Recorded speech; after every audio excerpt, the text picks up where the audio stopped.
Yang mana kaedah contoh kita nak mengajar Quran. Macam mana saya ni non-verbal, tak boleh nak baca Quran. So, perasan tak tuan-tuan dan puan yang Allah Subhanahu. Siapa pernah hafal surah Fatihah? Siapa pernah hafal surah Al-Fatihah? Hafal ke terhafal? Ha? Hafal ke terhafal? Saya yakin dia katakan 100% kita terhafal. Apa? Kita selalu dengar. Begitu juga dengan anak-anak kita ni. Masya Allah, tabarakallah. Kalau modul rumah tu adalah modul Quran, insya-Allah Quran akan di hati dia. Tapi kalau modul kita di rumah dengan kartun, dengan apa dan sebagainya, kita tak boleh. Sebab dia budak-budak. Dia pun pernah jadi budak-budak. Tapi kita bagi time. Bagi time dia. So, kita kena bagi time. So, adalah schedule yang kita. Permainan kita berdasarkan Quran. So, begitu juga. Yang itu dia kena jadi rutin. Sebab nampak macam anak-anak ni boring. Nampak itu boring. Sebenarnya yang boring tu kita. Dia tak boring pun. Sebab dia dah itu rutin dia dah tahu dalam dunia dia itu. Pagi bangun baca dia akan apa? Lepas tu dia akan baca dia akan baca Quran dan sebagainya. Itulah rutin dia. Dan sebenarnya dia lebih beragama kalau dia tahu rutin dia daripada kita. So maknanya dia punya keyword dia beberapa ayah-ayah dan ibu yang dirahmati Allah Subhanahu Wa Taala kena cari ilmu. Kami sampai kita ada buat beberapa bengkel Quranis untuk mengajar sharing macam mana ayah-ayah dan ibu-ibu macam mana kita boleh mengajar anak-anak istimewa. So begitu juga dengan kaedah ni. So macam tu juga Al-Quran ini yang boleh kita perdengarkan banyak kali, automatically dia akan terhafal. Mungkin bukan masa dalam 2-3 hari. Mungkin 2-3 tahun. Sebab tuan-tuan dan puan yang Allah SWT kita kena husnuzan. Kalau 3 hari dia dapat, maka pahala mak ayah tu 3 hari. Kalau 2-3 tahun dia dapat, so pahala mak ayah tu 2-3 tahun. So nampak tak adilnya Allah Subhanahu Wa Taala. So inna sa'yakum lasyatta. Maknanya usaha kita ni berbagai-bagai. Akhirnya usaha kita nak apa yang kita nak?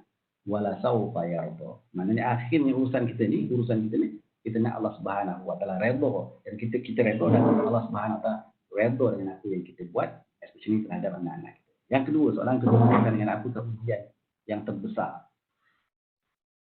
Ujian yang terbesar saya dah tak apa nak ingat, tapi kira ini ujian terbesar saya adalah support system lah. Support system kot. Nak memahamkan adik-beradik, nak memahamkan atuk dan nenek dan sebagainya. It is a journey. Especially yang pertama ni kita nak memahamkan antara suami dan isteri. Tapi alhamdulillah lah, setakat ni kami tak ada isu berkaitan dengan suami isteri ni. Tapi maknanya kena berlapang dada. Sebab saya sebut tadi, dia akhirnya balik kepada iman. Balik kepada kekuatan iman kita. Bagaimana kita nak melihat anak kita ini, adakah dia, Allah sebut wa ma asabaka min hasanatin fa min Allah wa ma asabaka min sayyi'atin fa min nafsik. Dia akan jadi macam tu. Mana apabila kita kata anak kita ni baik, maka baik itu datang dari Allah Subhanahu Wa Taala.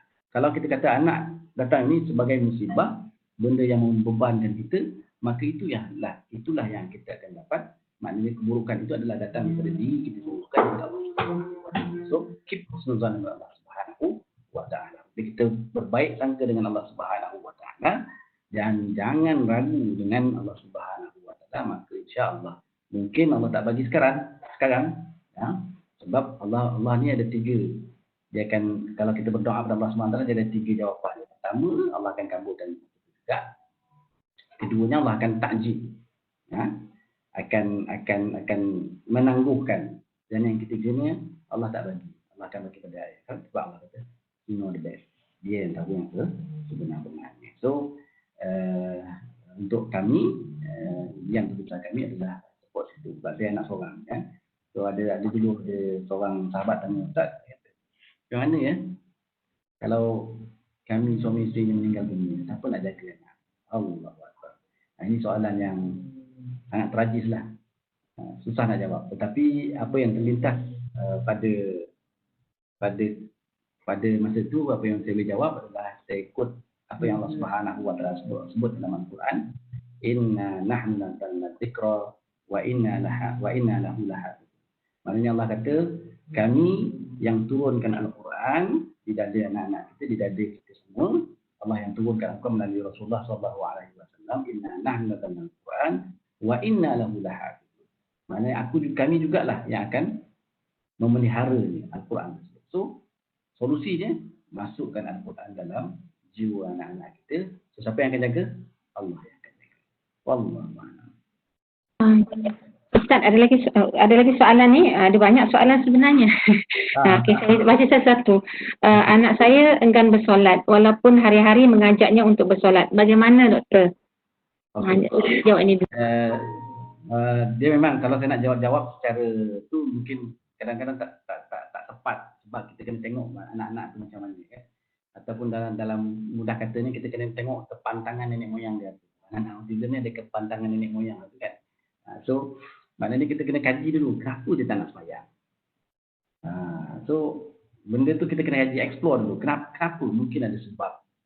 Apa sebabnya dia tak nak sembahyang? Apa sebab dia refuse untuk solat dan sebagainya. So especially ni tu sebab saya kata melentur buluh ni biar dari rebung ni. Sebab anak-anak kita ni dari kecil-kecil tu kita dah latih dia. Time solat duduk dalam bilik sama-sama dengan dia. Kami dulu macam tu juga. Dalam solat kunci pintu dia ada dalam. Bukan kita kunci pintu di luar kita dalam. Tak. Kita duduk dalam dengan dia. So masa tu tak apalah. Dia semayang tu dia tengok dia pandang kita ataupun dia buat dia semayang biar. Tak apa. Yang penting waktu solat tu dia bersama dengan kita. Dalam satu bilik.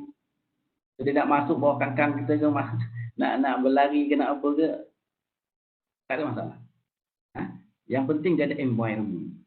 Yang penting dia tidak ada environment. So saya tak boleh nak cerita panjang sebab kita kena tengok dia punya apa dia punya orang kata sirah sejarah dia, baru kita boleh trace. Sebab anak-anak ni berbeza, anak-anak autism ni sangat unik.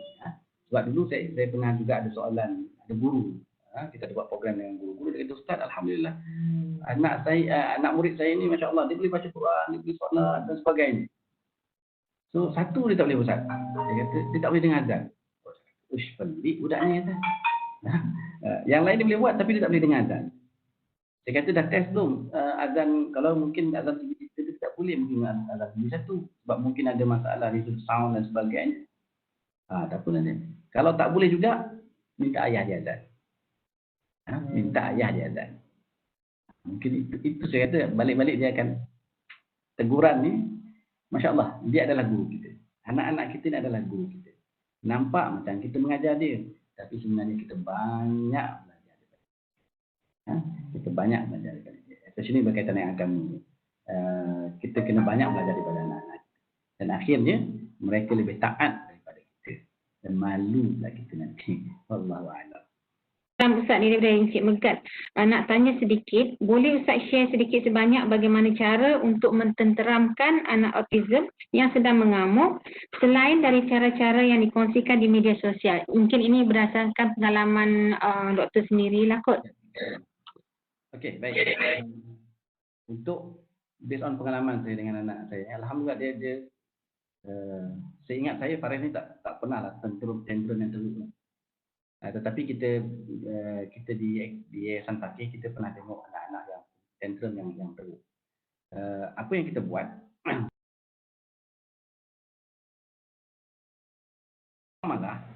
Orang marah ni dia ada proses dia. Kalau dia tengah marah tu tengah berdiri tu kita suruh dia duduk. Kalau dia tak boleh juga berduduk, kita suruh dia baring. Kalau dia tak boleh dia baring, kita suruh dia ambil duduk. Kalau tak boleh dia ambil duduk, dia tak boleh, kita mandikan dia. Mandikan biar dia basah sebab dia ada hati kemarahan. Dan sebelum tu kita kena trace lah apa sebab dia marah. Kita trace. So satu lagi kaedahnya kita peluk dia. Kalau dia marah kita peluk dia. Peluk dia kuat-kuat. Sebagaimana Jibril alaihi salam memeluk Rasulullah sallallahu alaihi wasallam ketika wahyu yang pertama diturunkan kepada Rasulullah sallallahu alaihi wasallam di Gua Hira. Maknanya Nabi sallallahu alaihi wasallam apabila Jibril datang bawa wahyu, Jibril kata, Iqra' ya Muhammad. Mana kaedah pertama, Jibril alaihi salam mengajar Rasulullah sallallahu alaihi wasallam Al-Quran ini dengan diperdengarkan. Iqra'. Maknanya diperdengarkan. Bukan suruh alif waw mati bawah ikra alif hamzah di atas roh bukan itu. Maknanya ini yang boleh kita faham. Yang keduanya apa yang Jibril alaihissalam buat? Dia peluk Rasulullah. Kalau tak peluk Rasulullah ketika itu dalam gua Hira, kemungkinan Rasulullah lari dah. Sebab takutnya. Menggigil Rasulullah sallallahu alaihi wasallam. Dipeluk. Dipeluk dan kemudian diulang. Iqra ya Muhammad, ma'ana biqra. Iqra ya Muhammad, ma'ana biqra. Iqra ya Muhammad. Diulang kali. So maknanya kalau kita mengajar Al-Quran itulah kaedah. Kaedah kita perdengarkan. Kalau yang tantrum itu kita peluk. Peluk dia kuat-kuat. Peluk dia kuat-kuat. Biar dia rasa tak selesa dan sebagainya. Peluk, lepas tu letak kepala dekat dada kita cakap yang baik-baik kat dia. Lepas tu kita lepas. Peluk balik. Dia tak mahu, kita peluk balik. Dan insya-Allah. Ini teknik Rasulullah sallallahu alaihi wasallam. Teknik yang diajar oleh Jibril alaihi salam terhadap Rasulullah sallallahu alaihi wasallam. Peluk dia elok. Cakap elok. Kena cakap elok dengan dia. So insya-Allah dia akan sikit saja sebab kita ada pengalaman dengan anak-anak kita dan begitu juga ibu bapa anak tu tengah marah kita kena tukar biasa kita kata 1 2 3 kan kita bagi dia masa kan macam wrestling 1 2 3 kita tukar istighfar astagfirullah kita tukar dia punya word tu kita tukar begitu jugalah kita bukan suruh dia istighfar kita juga kena istighfar. Yang kita istighfar, kita tak ada istighfar. So maknanya masa kita suruh dia istighfar tu kita juga istighfar. So sama-sama dapat faham. Wallahu a'lam.